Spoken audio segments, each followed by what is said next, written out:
Now, you really should have watched the first video, and if you haven't, do watch it. And I've been explaining some of the real lousy, ridiculous dates and scenarios that I've been placed in with my non-existent love life.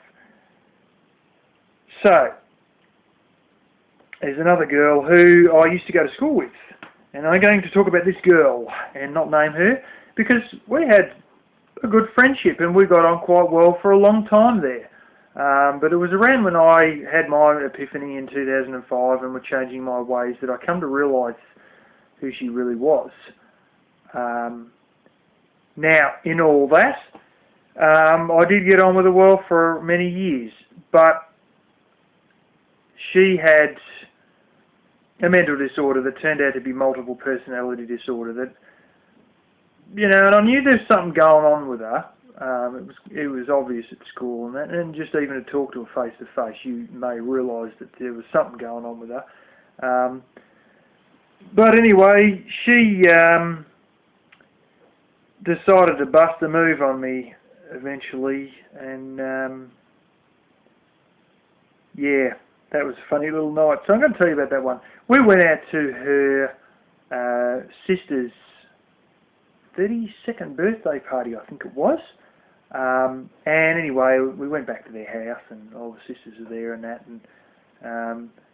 and parents and all that, and the little dogs and whatnot, and they were mucking around for a bit, and their parents played a couple of old records they had, and then we started watching TV and that. Anyway, we've been watching TV for an hour and a half or something, and I just could tell there was something going on, and the parents, oh, well, we've got to go to bed now, and the dad seemed very fidgety and all that. And earlier on in the night, they'd questioned me about my job and my job stability, you know, and, you know, how did I hold down jobs and stuff like that. And I thought, well, that's funny. You got one girl who's, you know, my friend who's on an invalid pension. You got another one who's been a single mum and basically barely ever worked at all. And your other daughter, who we had the birthday party for, she did have a real job. Anyway, I later worked out why they asked me that. And we'll get to that in a second. But the parents suddenly disappeared, and the dad seemed very fidgety, and they went to bed. But they said, "Oh, don't be in any rush to leave or anything. But you know, don't let it bother you, Sue. But we're going to bed now. But don't be in any rush to leave, Link." Okay. And then about a minute and a half later, the single mother sister decided that she needed to go to bed rather quickly, and the other one who worked, she'd long since left because she lived in another town. And then we were just there alone on the couch, and then she, you know, was talking a little bit, watching this TV, and you know, she basically, she said to me straight out, "Seeing we've been friends so long together, don't you think it's about time we moved in together?" Okay. So she's never kissed me. And this mental disorder, I swear to God, it was 80% self-pity, 20% mental disorder. And I had seen her a couple of weeks prior when I visited her have a tantrum at age 26 that her parents were going out, but there was no food left there made up for her for lunch already, and they said, "Ooh, you're going to have to make your own lunch." She had her whole schedule worked out for the day purely by looking at the TV guide,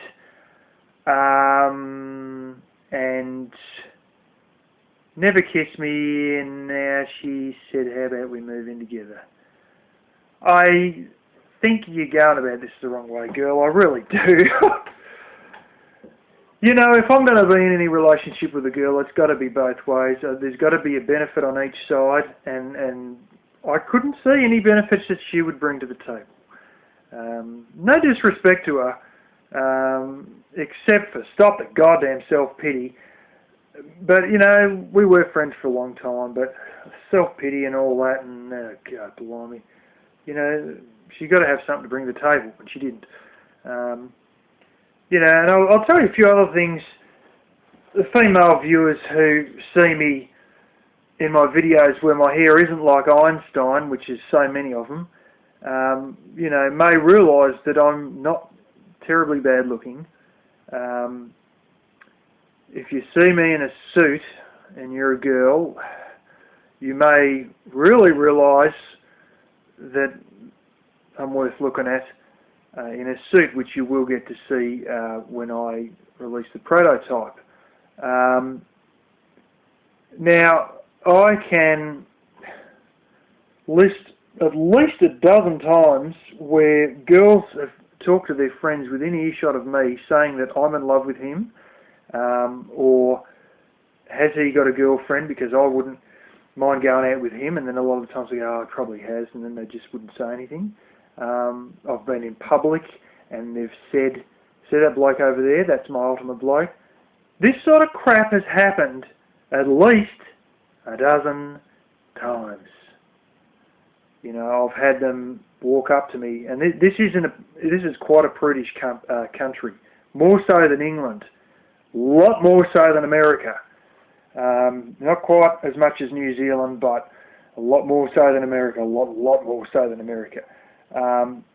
And, you know, to have girls come up to you and basically almost outright ask you for sex, straight to your face, you know, for someone who's been a social outcast for many years, it's pretty scary to be asked that. It just shocks you. It shocks the shit out of you, actually. But, you know, I've had that happen. On at least 2 occasions, I think maybe 3. You know, and quite simply, I was going to say this in another video in the future, but I might as well say it now, seeing that I've made a second video and I've got plenty of time. I essentially have never had a serious girlfriend, you know, and it's, you know, it's even worse than that in actual fact. You know, like, let's just say there's been no contact. That's pretty much it. You know, and yeah, I've hugged a few girls, but nothing more than that. Quite simply, that's the case. You know, but it's not so, that sort of crap a lot of people worry about it, but I mean, like, it's not something that's worth worrying about. But what is getting to me a little bit at times, you know, I am getting a bit lonely, but I am sort of more fearful that I'm hitting that age where I should have kids and all that business. And it is a concern, you know, and